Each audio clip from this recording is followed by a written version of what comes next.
First hear the name Porsche, you might think well-built and luxurious, but the first thing that comes to mind might not be a family-friendly SUV. Well, it could be time to rethink that.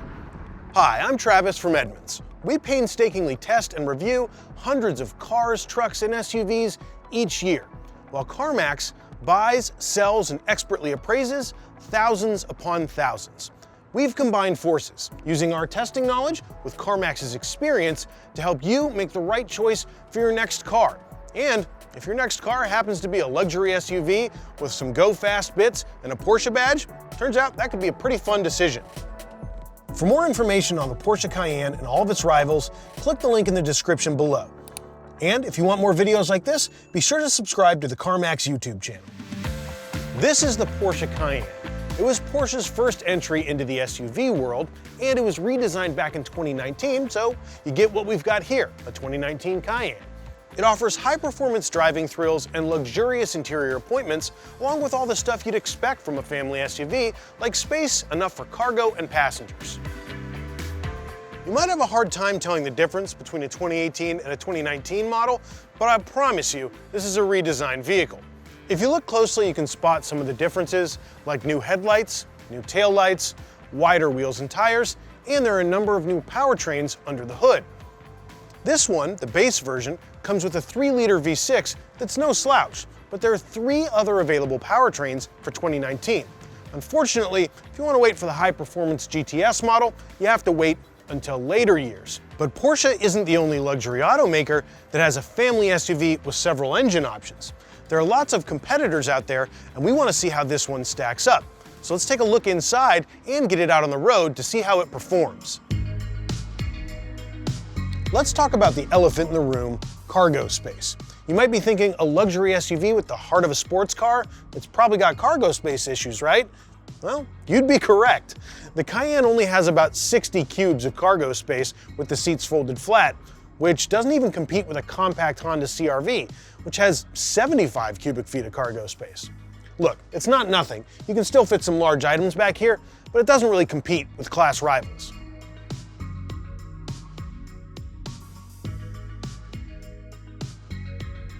First, let's talk about things up front. The cons start with the center console. There's a lot of piano blacks here, and if you have greasy fingertips from eating fast food, it's gonna get dirty in a hurry. Then there's the fact that the buttons are small and sometimes hard to locate. I mean, the volume knob is behind the shifter. That's not really convenient when you're trying to turn up or down the stereo while driving. Then there's the outward visibility issue. Sure, it's easy to see out of the front, but there are large pillars in the back and rear visibility suffers as a result. Finally, there's the list of standard driver aids. It's not very long. You get automatic emergency braking, but if you want stuff like blind spot monitoring, lane keep assist, parking sensors, or adaptive cruise control, those are all optional, which is kind of uncool on a luxury vehicle. Now let's talk about the good stuff. The Cayenne has an excellent driving position. The seat and the steering wheel both have a ton of adjustability, and there are lots of nice materials in here. Even on a car that's a couple of years old, it feels pretty swanky. Small item storage is good too, with a lot of spaces for your smartphone or your wallet, a couple of decently sized cup holders for water bottles, large door pockets, and a decently sized center console. Then there's the roominess of the cabin. Anywhere you sit in here will have plenty of headroom or legroom, and all of the seating positions are comfortable. All right, okay, enough about the interior. I can hear you saying it. Let's take this thing out for a flip and drive.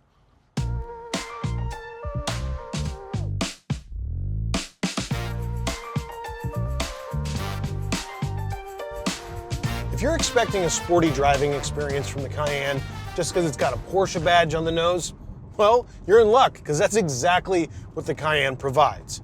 Even with the base 3-liter V6, during Edmunds testing, it was able to go from 0 to 60 miles an hour in just 5.3 seconds. That's impressive considering how big this vehicle is. And with the upgraded 2.9-liter V6, which has more power, during Edmunds testing, it was able to go from 0 to 60 in 4.4 seconds. That's fast sports car territory. And it's not just straight line acceleration either. Sure, there are twin-turbo V8s in the lineup that are powerhouses of speed, but steering and handling are impressive too, and they really reflect the Porsche's sporty driving aspirations. The steering wheel is a little bit heavy, but it returns to center quickly and it feels responsive. And handling, well, there's not a lot of body roll. This is actually a pretty fun car to drive around curvy roads. And the best part is, none of this performance comes at the cost of comfort. Normally, if you want something with high performance aspirations, you have to trade off at least a little bit in terms of ride quality or seating comfort. But the Cayenne, it's an excellent daily driver, it's a fun weekend car, and it's large enough to haul your family around in style.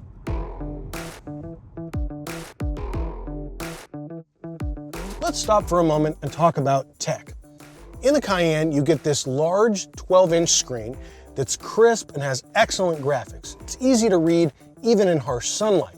It's connected to a 10-speaker audio system, and there are options for systems from Bose or Burmeister if you want some more sound. Then there's the screen itself. Interacting with it is easy, and controls are simple to learn. Unfortunately, it's a pretty slick surface, so your greasy fingerprints are going to smudge it up a little bit. Then comes smartphone integration. If you've got an iPhone, great, you can hook up to Apple CarPlay, no problem. Unfortunately, if you're using an Android phone, you're going to have to use Porsche's interface, because Android Auto isn't available. So, what have we learned about the Porsche Cayenne? Well, it certainly lives up to the Porsche name. It's fast, it's sporty, and it's fun to drive. It's also a totally serviceable family SUV. It may not have the most cargo space in the segment, but it should be enough for most buyers. If you just want to throw your gear in the back and go for a fun weekend drive, this could be the one. For more information on the Porsche Cayenne and all of its rivals, click the link in the description below. And if you're looking for more car review videos, be sure to subscribe to the CarMax YouTube channel.